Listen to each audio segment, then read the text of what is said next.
মই ওলাইছোঁ দহি বাতিবলৈ। নিজৰ কাপোৰযোৰ নিজে দহি বাতি লৈছোঁ। কিবা এটা জানিলেতো নিজে কৰিব লাগে। কেনেকৈ হৈছে নাই নাজানো আৰু, তথাপি মই এয়া দহি বাতি আছোঁ। লগতে এয়া বেটাক কিতাপ নজনাটো পঢ়াই আছোঁ, লগতে দহিও বাতি আছোঁ। কাৰণ যেতিয়া যিটো সময় পাইছোঁ তাকে কৰিছোঁ। এয়া দেখিছেনে, বহুত দিনৰ পৰাই কাপোৰযোৰ দহি বাতিমকৈ বাতিব পৰা নাছিলোঁ। আজি আৰু লাগি গৈছোঁ আৰু দেই দহি বাতিবলৈ। সম্পূৰ্ণ হ'লে আপোনালোকক দেখাই আছোঁ। মোৰ দহি বটা হৈ গ'ল। এয়া এই হেৰি চকলেট কালাৰ এযোৰ হালধীয়া, কিন্তু ইয়াত চকলেট ফুল আছে কাৰণে এয়া চকলেট কালাৰ দহি বাতিলোঁ। 300 টকা ৰেহাই হ'ল আৰু দুখন চাদৰত। যেতিয়া কিবা এটা কাম চেষ্টা কৰিলে পৰা হয় ন।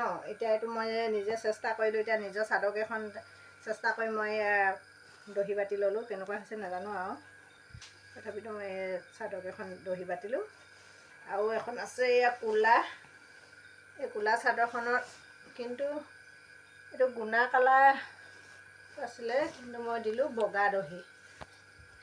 ক'লা চাদৰত বগা দহি দিলে অলপ ভাল লাগে, সেইকাৰণে মোৰ পচন্দত দিছোঁ আৰু এইটো। কেনেকুৱা লাগিব নাজানো আৰু দেই, কিন্তু কিনি থৈছিলোঁ। বেলেগক এতিয়া দিয়া হ'লেতো এই চাদৰখন আকৌ দহি বাতিবৰ কাৰণে 150 টকা দিবলগীয়া হ'ল। এতিয়া নিজে বাতি লৈছোঁ আৰু অলপ চেষ্টা কৰি, হৈছে নহয় নাজানো আৰু পিন্ধিলে কেনেকুৱা লাগিব। এতিয়া বিয়া খাব লাগিব আৰু, বিয়াহে ওলোৱা কথা আৰু, বিয়া চিয়া নাই কৰা। ৰিলচকৈ এটা বনাব লাগিব চাদৰখন পিন্ধি।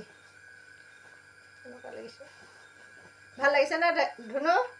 অঁ, বা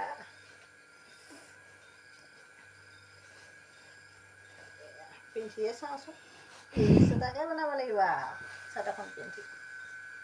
মজা লাগিছে না?